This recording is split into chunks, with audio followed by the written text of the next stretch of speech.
pull up a chair because this is about to get interesting.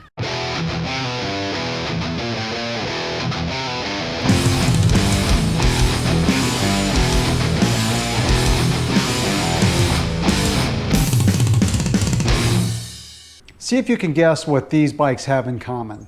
Santa Cruz Tallboy, Yeti SB 130, Specialized Stump Jumper Short Travel, Niner Jet 9 RDO, Transition Smuggler, Giant Trans 29. All of these are short travel 29er trail bikes. I've ridden all kinds of mountain bikes over the years, and I've concluded that if you want just one mountain bike to do everything, I think a short travel 29er trail bike is going to be the best option for most people. The short travel 29er trail bike that I've been riding lately is the Giant Trans 29, and that's a bike that is so much more capable than you would think it would be, and it's probably going to be real similar to the other bikes that I listed. Those are bikes that have about a 130 fork in the front and somewhere between 115, 120, maybe up to 130 in the rear for travel. So the thing that I've been really curious about is how does a short travel 29er trail bike like the Trans 29 compare to a full-on cross-country race bike. So my cross-country bike is the Niner RKT9. I've had that bike probably longer than I've had almost any mountain bike for the last few years. I'll go on record and say that's my favorite cross-country bike that I've ever ridden. It's got 120 millimeters of travel in the front, so it has the Fox step cast fork, 120 and 34 millimeter stanchion tubes. So that bike's really capable, but super fast. So let's say you only want to have one bike, but you want to pick up an extra wheel set. How does that short travel 29er trail bike compare to a cross-country race bike if you were to put race wheels on the bike? And that's exactly what I want to find out in this video. So the way that I'll do this is with time trials. Now, I've already done my time trial on the Niner RKT9 with the carbon wheels on. Those are the wheels that I'll be putting on the Trans 29. These are Stans Valors. They don't make Stans Valors anymore. They've been replaced with the Podiums. The tires, by the way, on the race wheel set are Maxxis Icons. I've got a 2.35 on the front and a 2.2 in the back. So I went out on my lunch break and did the time trials. I've got 30 miles of cross-country trails right behind my office. Almost as good as living in the mountains. Almost. It was really humid today and it rained last night. A little damp, had to be a little bit careful. So I've got two sections that I do. One takes about 13 to 14 minutes to complete.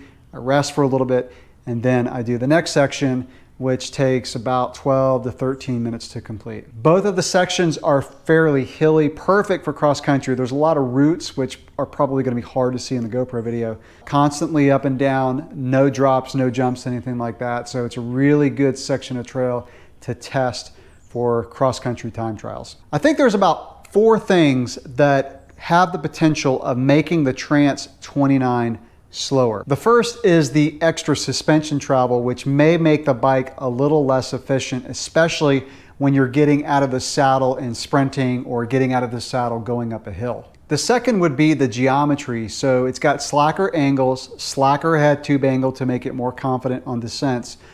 But that slacker head tube angle may make it harder to get around tight turns, which I have quite a bit on these cross-country trails. The third one would be the riding position. So perhaps sitting up a little straighter, not leaned over, it may be a little bit more difficult to get power to the pedals. And then finally, the weight. So the Trans 29 obviously weighs a little bit more than the Niner RKT9. So we're gonna look at that. I'm gonna weigh the Niner RKT9, then I'm gonna weigh the Trans, I'll do the wheel swap, and then I'll see how much weight I drop on the Trans 29. So weighing the Niner RKT9 with Shimano XTR pedals comes in at 23.74 pounds. And weighing the Trans with Shimano XT pedals, we get 28.84, so right at 5 pounds difference as they're set up. Now let's do the wheel swap and see how much weight we can drop on the Trans. Now I've got the race wheel set on the Trans.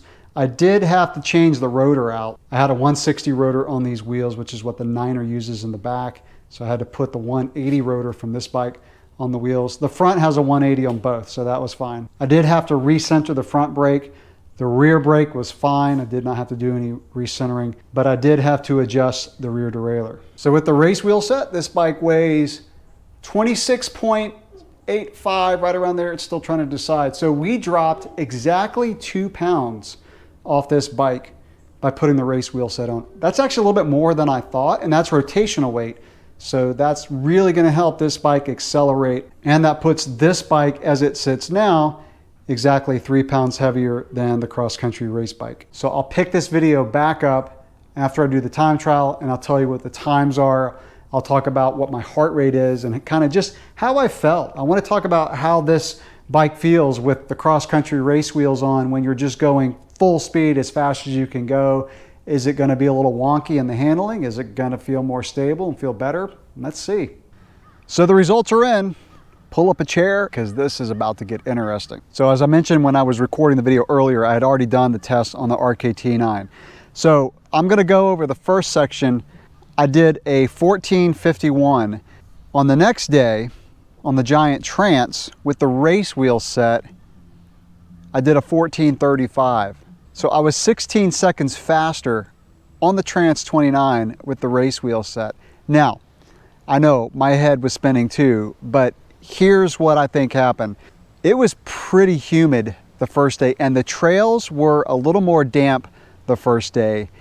When I got finished with my riding, I just didn't feel good. I didn't feel great when I was doing the time trial the first day on the race bike on the RKT9 because, like I said, the humidity was higher, the heat was higher, and it just rained. So here, when it rains, there's a lot of humidity in the woods, and it just kind of holds it. And I didn't feel great. My average heart rate the first day was a 169 and then a 180 max. The second day, it was a 166 average with a 177 max. So I was not satisfied after that. I went back out a third day, which was today, and repeated on the race bike because, like I said, the conditions were a little drier yesterday and today, which is, I think, one of the reasons I was faster. So today, on that first section, on the RKT9 with the race wheels, of course, I had a 14:25. So I was 10 seconds faster on the RKT9 than the Trance with the race wheel set. My average heart rate was a tad lower. It was 165 today versus 174. And I'll put all these in a chart at the end of the video so you can see those. The second section that I did was a little bit hillier, and I had kind of the same results. So the first day on the Niner RKT9, the day that I didn't feel that great and it was more humid and the trails were more damp, I had a 13:38. The next day on the Trance with the race wheel set, I had a 13:22. So I was 16 seconds faster on the Trance with the race wheel set.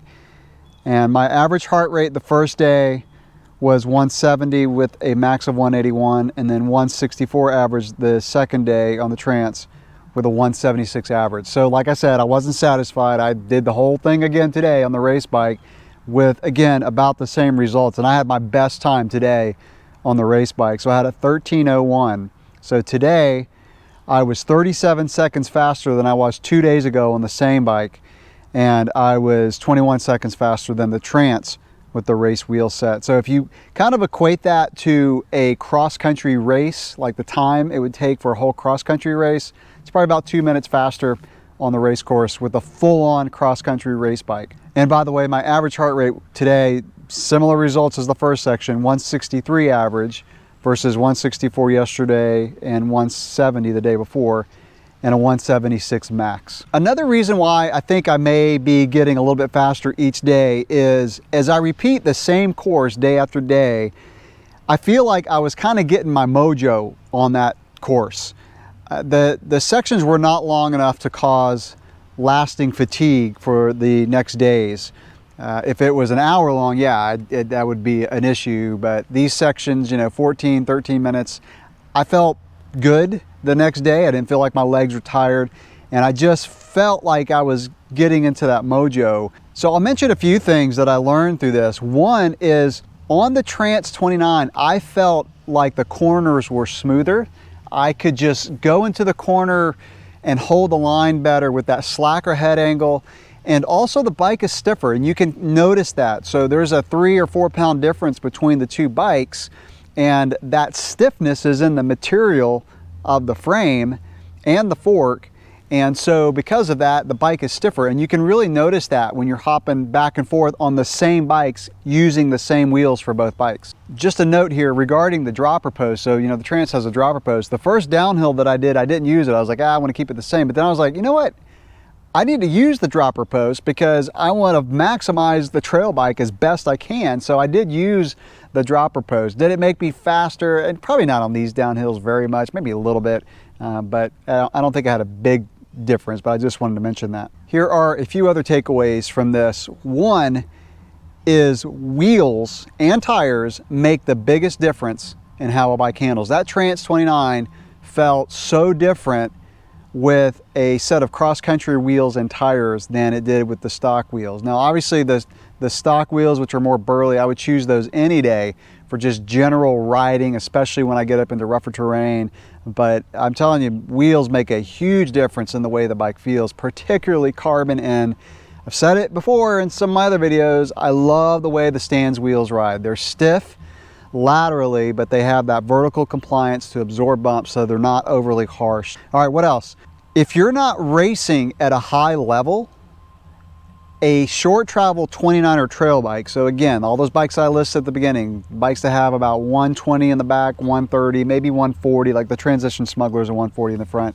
But these bikes, again, they're the most versatile kind of bikes you can ride, and they do fine on cross-country courses with cross-country wheels. The only time I think, you know, you would want a full-on cross-country bike is, like I said, if you're racing at a high level, especially if your races have a lot of climbing. So you may be climbing for 15, 20, 30 minutes. I think the longer the climbs are, the more difference you're going to have between the bikes, because you can generally make up more time on a climb than you can on a descent. And finally, the last thing that I'll mention is if I were going to do a race like the ORAM, the Off-Road Assault on Mount Mitchell that I did last year and I've done in other years, I would use the Trance, hands down, no question. Heartbreak Ridge on my cross-country race bike last year was just not fun. The trail, it seems like it's gotten more eroded than I remember it. But using a bike like the Trance and hitting those downhills, because, you know, I'm at the point now, I've done so much racing in my lifetime. I honestly am just focusing more on having fun on a mountain bike. And doing that ride last year, I didn't ride it super competitive. I wasn't trying to just kill it. But again, if making the podium was not my main goal, I would do it on a Trance, because I really don't think you're going to be that far behind on the climbs, and you're going to be smiling bigger on the descents than people on hardtails especially, or, you know, cross-country race full suspension bikes. So that'll wrap another one of my bike comparison videos. I have a lot of fun doing these, if you haven't been able to notice that. I am going to actually repeat this in a month. Of course, the cross-country race bike is going to be faster. I just want to kind of see if I get the same results. So if you haven't subscribed to the channel, go ahead and do so, because you'll get notified if you hit that bell, hit the bell icon. And I'll do this again in a month, and I'll post it, and we'll see if the results are the same. Because like yesterday, when I finished that lap on the Trance, I was like, what in the world is going on? But then, you know, like I said, I started thinking about, I felt better that day, and the trails were drier. So anyway, that'll wrap up this video. Questions, comments, leave those below. If you've done a similar test like this, comparing a short travel 29er trail bike to a cross-country race bike, let me know. Love to hear what your results were. Thanks for watching.